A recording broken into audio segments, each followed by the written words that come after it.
You're taking a look inside Kansas politics. Welcome in. I'm Denisha Richard. Thanks for joining us on this Sunday morning. We've got a treat for you today. Joining me right now is Senator Jerry Moran, fresh from Washington, D.C. after being sworn in for a third term. Now you are back in your home state, a third term. Thanks for joining us, by the way. Denisha, I'm pleased to be with you. Glad to be with our listeners, our viewers, and happy to talk a little bit about inside Kansas politics. Yes, so a third term, what a privilege. You're right. I mean, that's a good word to describe it. There are very few people ever elected to the United States Senate, but the number of individuals, particularly in Kansas, who've been elected 3 times is a rare thing. And so I take my responsibilities very seriously. Kansans have entrusted me with significant challenges that need desperate attention.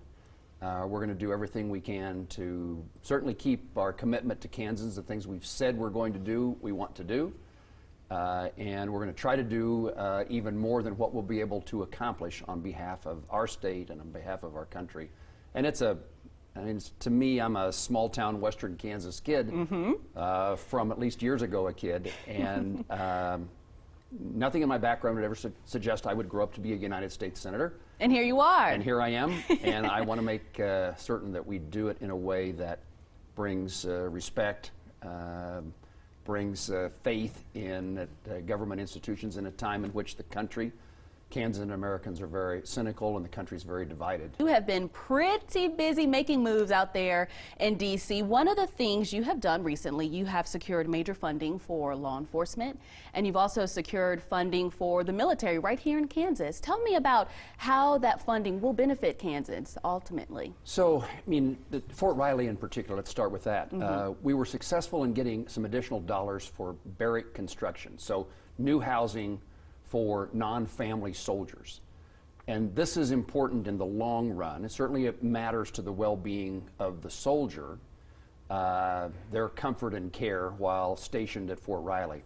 But this is a long-term issue for us, trying to make sure that as the military, the Army decides where to do more basing, and mostly here we're talking about at some point in time, we're working to get a 3rd brigade at Fort Riley. We have 2 brigades today. We would like to have 3, and the benefits that come to our state by having more soldiers' families, the economic value of that. And so we've worked at our Irwin Army Hospital, improving and getting it online, a new hospital at Fort Riley, now several years old. New schools, 2 or 3 new schools have opened at Fort Riley, and now we're focused on housing, certainly for the well-being of the soldiers, but really so that when decisions are made about where to place units or brigades, Fort Riley, there's no excuses why it shouldn't come to Kansas. And then law enforcement is something that caught our attention, particularly during the time in which the conversation among many was defunding the police. My view is that we need to fund the police better and allow them to use those resources to better equip and train their officers, to have better community relations, to do the things in a professional way that eliminate some of the tremendous grievances that people have had with law enforcement across the country. And so these are additional dollars to help educate, train the workforce within a sheriff or police department. And we're talking about police departments across Kansas and sheriff's offices across our 105 counties, but also work to try to put additional resources to the Kansas Bureau of Investigation here in Topeka, the Law Enforcement Training Center south of Hutchinson, so that there are greater opportunities for our law enforcement to do their jobs well. And also, not only that, you've also been working to improve the lives of veterans here in the state as well. I'm not sure if you've already heard, but Governor Laura Kelly yesterday announced a new veterans community that will benefit veterans for the state of Kansas. Kind of the good news for veterans, good news for Kansans, I think, is you can't tell much of a difference whether there's a Republican chairman or a Democratic chairman. We're working together to try to take care of those who served our nation. And we've had a lot of successes in recent times, starting with something called the Mission Act, greater opportunity for veterans to receive care at home in their home communities. That is an important issue for Kansas, where we are so rural, and the distance to Topeka, Wichita, or Leavenworth, where there's a VA hospital, is pretty far for many Kansans. And so access to care with their hometown physician, hometown hospital. That was followed by the John Q. Hannon Act, designed to reduce the number of veteran suicides. We've had some success.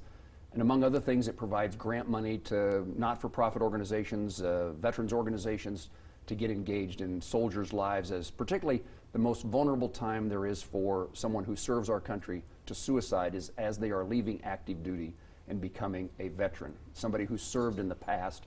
And so this is an opportunity to provide additional resources to communities, community mental health centers, veterans organizations, church groups, to make sure that we are not leaving any soldier untouched, uncared for, unloved. And then you mentioned, I do know well about the announcement of a veterans home here in Topeka, adjacent to Comrie O'Neill. That is really good news. We have 2 of those long-term care, assisted living, senior living programs in Kansas, facilities in Kansas, one outside of Dodge City at Fort Dodge, and one in Winfield in south central Kansas, and now a 3rd where thousands and thousands of veterans, including elderly veterans, live. And the role here is that it is federal dollars, that there really is no such thing as federal dollars. They're taxpayer dollars, and in today's world, lent to us by somebody who hopes that a taxpayer pays them back in the future. But it is federal money appropriated through Congress that pays for 65% of the construction of that facility. The state has a 35% match. That 35% match means that the VA will consider this project a higher priority because there is a state match. And we're already working with the Department of Veterans Affairs to try to move the time frame along in which this project can begin. And the sooner we can do that, the greater likelihood that we'll be caring for veterans more quickly. And I compliment a number of state legislators, particularly here in Northeast Kansas, who saw the need for veteran care, and it was not being met. And you're definitely doing a lot to make the lives of Kansans work better. So we're going to talk more about some of the other initiatives going on in your life as senator. We're going to talk more about the spending bill. We're also going to talk about medical marijuana. So much more to talk about with Senator Jerry Moran here joining us now on Inside Kansas Politics. We'll be right back. Upgrading your garage door is a reasonable and effortless way to increase curb appeal and security of your home. In fact, it's the #1 project for homeowners with a 98% return on investment. Heartland Door and Window can help customize your new garage door with the Virtual Design Center from Wayne Dalton Raymar. Also, ask the experts at Heartland Door and Window about our full line of storm doors or how to expand your living area with a custom screen room perfect for outdoor entertaining. For reliable service and installation, turn to the experts at Heartland Door and Window. Hello, I'm Mike Lindell, and I'm excited to bring you my Giza Dream bed sheets for the best offer ever. We're all experiencing unprecedented rising prices, but I was able to secure a limited amount of Giza cotton for a great price, and I'm going to pass those savings directly on to you. Get my Giza Dream bed sheets for as low as $29.98 with your promo code. They're the most luxurious sheets ever, made with the world's finest cotton. Grown only in a region between the Sahara Desert, Mediterranean Sea, and the Nile River, where the weather conditions are perfect for growing cotton. My sheets are ultra soft and breathable, but extremely durable. I guarantee they'll be the most comfortable sheets you'll ever own. So go to mypillow.com or call the number on your screen. Use your promo code to save 50% on my Giza Dream bed sheets. That's as low as $29.98. Quantities are extremely limited at these amazing prices, so please order now. Welcome back to Inside Kansas Politics. Continuing our conversation with Senator Jerry Moran. Excited to have you here today. I want to talk about the spending bill, the $1 trillion, 4,000-page spending bill. You signed on to it against the advice of other Republicans. You're one of 18 GOP senators that did sign on to that bill, much to the dismay of many Republicans. Even former President Donald Trump urged Republicans, do not sign this bill. You did it anyway. Why do you defend that? So almost half of Republican senators voted for it. The alternative is a continuing resolution which funds our government at the same level as it is today into the future until an appropriation bill is passed, or what has happened on a number of occasions, simply shutting down government. And there are Kansans who've told me over the years, just shut it down, and I can explain the many things that happen when government doesn't function at all. I think back to the day of a several-week shutdown in which we had a soldier's wife from Fort Leavenworth who was unable to be on a plane to Dover to watch her husband's casket come home from Iraq or Afghanistan because government wasn't functioning. I mean, there are just plenty of examples of things that are touching as that and as practical as, you know, millions of dollars of airplanes sitting on runways that had been sold, but the title couldn't be transferred because the FAA wasn't operating that title transfer. So shutting down government is not a good idea. We need to function. And here is the key for me, is this bill funds defense. This is the first time in my time in the Senate in which we are increasing defense spending greater than the rate of inflation. And incidentally, at the same time, increasing the other spending, non-defense spending, at a rate lower than inflation. So this bill prioritizes what I think is important in spending, defense of our nation, at a time in which I think China is a huge adversary. We need to be sending a message to the world that we are going to have the best equipped, the latest technologies, the best paid military in the world to protect the lives of Americans. My number one responsibility. I took an oath when I was sworn in earlier this week. It's an oath to defend and protect the Constitution of the United States. In my view, the number one responsibility I have as a member of Congress is to do the things necessary to protect the defense and national security. This bill focuses on that. And incidentally, a number of Republican and Democrat senators, in fact, the vast majority, voted for the defense authorization bill several weeks ago that authorized the spending. So they supported the authorization of the spending, and then it seemed wrong to me to vote against the spending bill that actually funds the things that we said were important for our Defense Department. Second part of that answer is this bill is still way too much money, and the process by which we go through needs to be improved. We can't seem to get our act well enough together to do 12 separate appropriation bills so there's more transparency, greater opportunity for members of the Senate to offer amendments, to debate and discuss. So there's a process problem which needs to be addressed in the new Congress. This was last year's appropriation bill.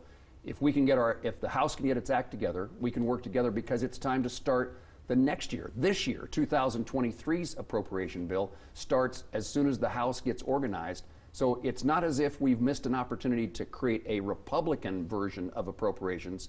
That's exactly what we're supposed to be doing in January, February, and March. Well, some Kansans argue, and please correct me if I'm wrong based on my research, that the bill does not focus enough on the southern border. I know that's something that you're very passionate about. It does focus more so on the western border, however, and Kansans believe that there should be more money put towards the southern border. And by you signing on to that bill, you're saying that it's okay that we don't have enough money to protect the southern border. It's not okay that we don't spend enough money to protect the southern border. In fact, I've introduced legislation to add $25 billion to our funding to make certain we have the necessary wall, structure, technology, personnel on our southern border, but on our borders generally.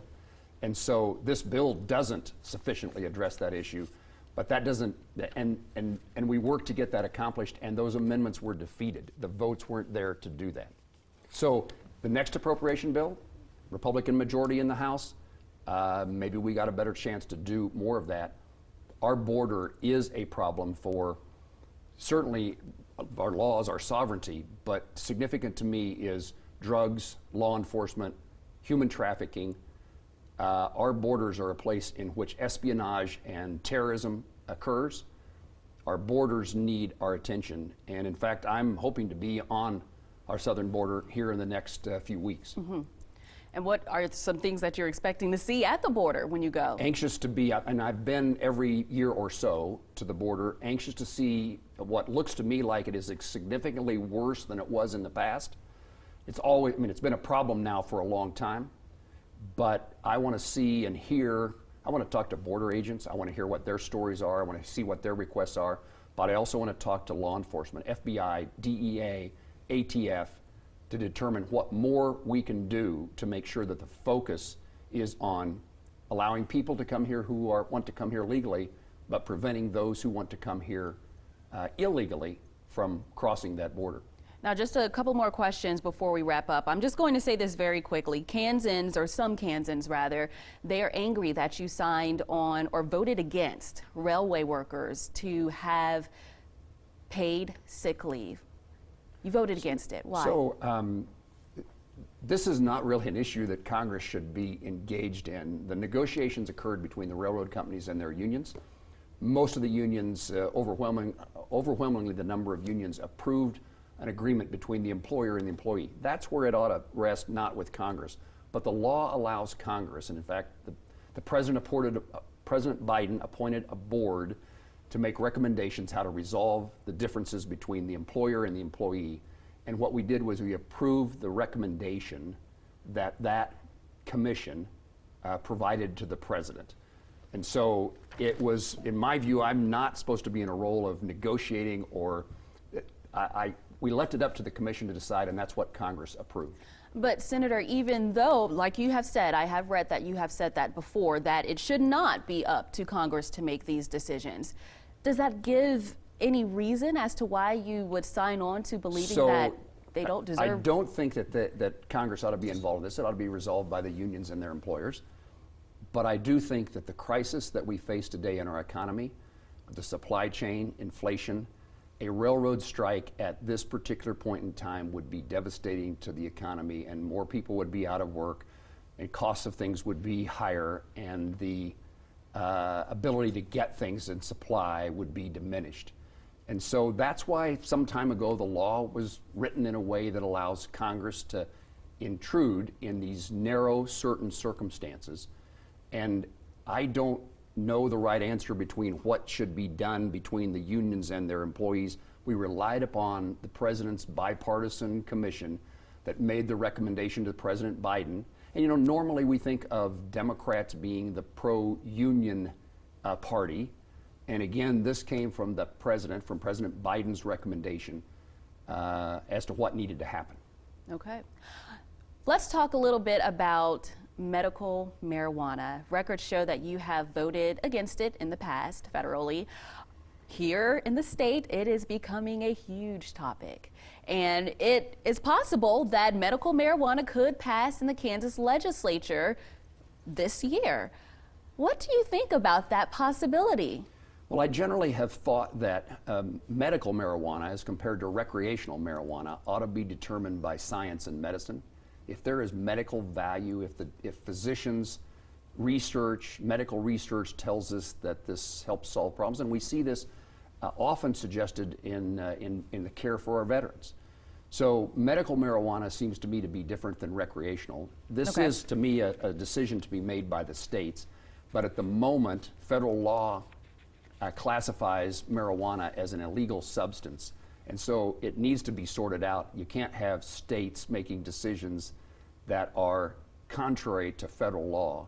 So we have conflict. And generally to date, the federal government, the federal law enforcement has looked the other way, as many states have made marijuana legal. But yeah, you don't think Kansas is behind? I mean, there's multiple states that are making at least medical marijuana. There's some who have jumped on to the recreational, but multiple states who have jumped on to the medical marijuana bandwagon. You don't think Kansas is behind on that? I don't know that we're behind. We may be in a better position. We just don't know what the facts are about the value.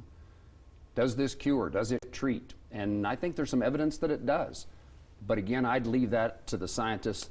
For my own vote, I would leave that to the scientists and medical providers as to are the benefits of this use greater than the detriment that occurs in some other fashion.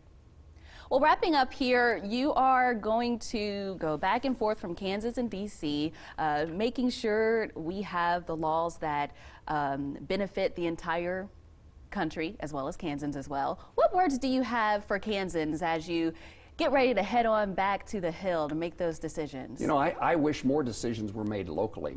Certainly personal responsibility is number one. Then what we can decide in our counties and our communities and the state legislature. Too many issues are, and this kind of follows up on the issue of medical marijuana. Too many issues are made in Washington, D.C., and not enough issues made closer to the people at home. In our case, here in Topeka. And so I look forward to a robust legislative session as they begin their new work our legislators begin their new work here in Topeka, and we look forward to working with them. But I would tell Kansans that we have a lot to be grateful for, a lot to be thankful for. This is a new year. We certainly see political divisiveness and division. It requires us all to have a little give and take, and that we ought to be, certainly why this program is called Politics. There are other things that are important too in our lives, and pay attention to our kids and their schools, and yes. Faith and family. There's a lot of things that are important, not just politics. All right, the words of Senator Jerry Moran. Thank you so much for joining us today. You are welcome. Thank you for the opportunity. We'll be right back. You're watching Inside Kansas Politics. Why should you choose Renewal by Andersen replacement windows? A variety of beautiful colors, a wide selection of hardware, and many window styles are just a few of the reasons to consider Renewal by Andersen. At Andersen, everything we do is custom. You know, Andersen is big on innovation, it's big on technology. I believe we have the best product in the industry. People expect the best, right? So if you want something that's going to last a long time, you're going to look at what's best, maybe not what's the cheapest. And our customers know that going in, I believe, and they expect that, and we provide that.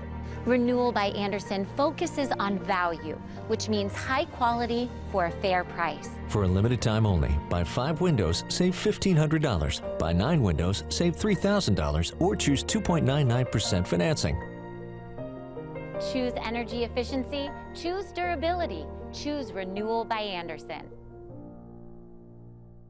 Need new floors? Want to save money? Of course you do! Carpet One's home makeover sale will take your flooring project to the next level. The newest waterproof floors, durable hardwood, ceramic tile, up to 50% off. The hottest carpet trends. Get them installed for free with 36 months financing. Yes, it's time to improve your home, get a new look, and save money too. It's the home makeover sale at Carpet One, the easy choice for all floors. Welcome back to Inside Kansas Politics. I'm Denisha Richard. Medical marijuana, yes, we have been talking about that a lot. It could face a new obstacle with the latest committee assignments for GOP senators. Here to talk about what could possibly happen is K-State political science professor Nathaniel Burkhead. Thank you for joining us, Professor. Of course. No, thank you for having me. Well, Senator Olson, he has worked extensively on the bill for medical marijuana, and he has now been replaced with Thompson, Senator Thompson. And this could be a shakeup for the medical marijuana discussion. So do you think that this change could possibly be a roadblock for medical marijuana? Absolutely. Olson had been working hard on this. The House had already passed a similar bill previously. It stopped in the Senate. The Senate, though, had an interim committee that he worked on. And now that Olson has been working hard on it, he's now moving over to energy. And energy, Thompson is now moving over in his place. When Thompson was in energy, he was famous for talking about COVID. He was very skeptical about COVID. He was very skeptical about solar energy, about green energy as well. And so if he's bringing that skepticism with him over into this committee, we should expect him to be pretty skeptical of medical marijuana as well. That's a very interesting point. You possibly believe that Masterson could be making this change in order to halt the decision. Absolutely. There's multiple ways that he could be working on to stop this power, right? And so one way is to bring it to a vote and then make it very hard for people to vote in favor of this. An easier way for him is to put people in positions of power, like Thompson on the federal and state committee, where he knows that Thompson's going to be antagonistic from the beginning, right? And if he can do this with Thompson instead and let Thompson do the work, then that means Masterson's load is now lightened, right? And so that, I think, does certainly indicate that Masterson's not such a big fan. So it's kind of the back end way to stop it from happening, right? Absolutely. It's you taking away the snacks that you don't have to tell your kids no to, rather than you just simply telling your kids no. But the snacks, Kansans want the snacks, aka medical marijuana. It's been polled and decided already that over 60% of Kansans, they want medical marijuana. Absolutely right. This is a typical thing that we see, though. Independent of medical marijuana, what we know is that most people actually want more liberal policies than what the policies that pass in the state legislature are. If we had the ballot initiative, which is not a thing that we actually have here in Kansas, but if we had a ballot initiative, things like raising the minimum wage happens often even in conservative states. If we look at the abortion vote, for example, that passed in the state legislature and then was voted down overwhelmingly by the same voters, right? Those same voters put those people in the state house. And so there is a mismatch between what the voters want and what the legislature is providing. Medical marijuana is going to be pretty tricky. I think that with the Ty Masterson and the Senate as a Senate leadership, and then now with Mike Thompson as a Senate committee chair in the relevant committee, I think that they both stand in opposition. Now, if a few key individuals were replaced, then I think that now it becomes far more likely. All right, good points. Thank you, Professor Nathaniel Burkhead from K-State University. You are watching Inside Kansas Politics. Phoenix Home Care and Hospice believes in treating people with Christ-like values of patience, honesty, and compassion. If you need health care in the home, choose Phoenix. Phoenix Home Care and Hospice. I choose Phoenix. Golden Corral on Southwest Wanamaker Road has been locally owned since 1999. Come join us in our newly remodeled dining room with updated decor, a stone fireplace, and an enhanced buffet area. Breakfast served Saturdays and Sundays. Pickup orders and catering available. Golden Corral in Topeka is looking for great service-minded people to fill positions with advancement opportunities. Serious applicants can walk in to complete an application. Come on in and join us at Golden Corral. At Vanderbilt's, we are celebrating the new year with incredible savings store-wide. Check out our huge selection of Hey Dudes, thousands in stock.